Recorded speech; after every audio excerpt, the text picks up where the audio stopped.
महाराष्ट्र राज्य सरकारने जे जनसुरक्षा विधेयक आणलेलं आहे, या विधेयकाच्या विरोधामध्ये आज पालघर जिल्ह्यामध्ये प्रत्येक तालुक्यामध्ये या विधेयकाच्या विरोधामध्ये महाविकास आघाडीच्या ठरवल्याप्रमाणे हे रास्ता रोको आंदोलनही होत आहेत। त्या अनुषंगाने आज डहाणूमध्ये सर्व महाविकास आघाडीचे नेते आज आम्ही सर्व एकत्र आहोत आणि या विधेयकाला आम्ही प्रखरपणे विरोध करत आहोत।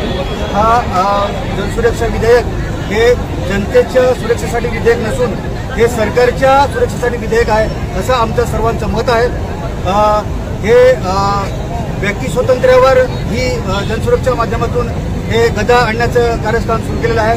महाराष्ट्र सरकारने सांगितलं की हे नक्षलवाद संपवण्यासाठी हे विधेयक आणलेलं आहे, परंतु आमचं असं म्हणणं आहे की UAPA आणि मकोका सारखे हे मजबूत कायदे हा नक्षलवाद संपवण्यासाठी असताना सुद्धा आणि मुख्यमंत्री महोदयांनी सभागृहामध्ये जेव्हा हे मांडलं त्यावेळेस त्यांनी हा उल्लेख केला की हा नक्षलवाद आता काही फार म्हणजे फारशा जिल्ह्यामध्ये नाही, एक 2-3 जिल्ह्यांमध्ये 2-3 तालुक्यांमध्ये आहे। तर आमचं असं म्हणणं आहे की जर 2-3 तालुक्यापुरते मर्यादित आहे तर तुम्ही तेवढ्यापुरतीच ते बिल आणले पाहिजे होते। संपूर्ण महाराष्ट्रासाठी हे बिल आणण्याची काही आवश्यकता नव्हती।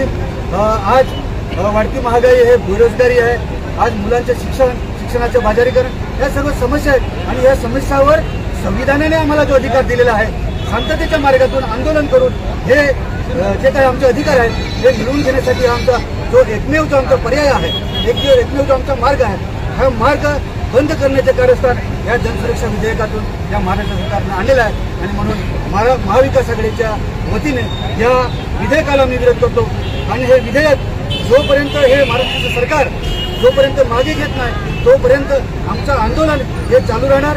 यापुढे ते अतितीव्र होईल हे आंदोलन असं या ठिकाणी मला नमूद करायचे आहे।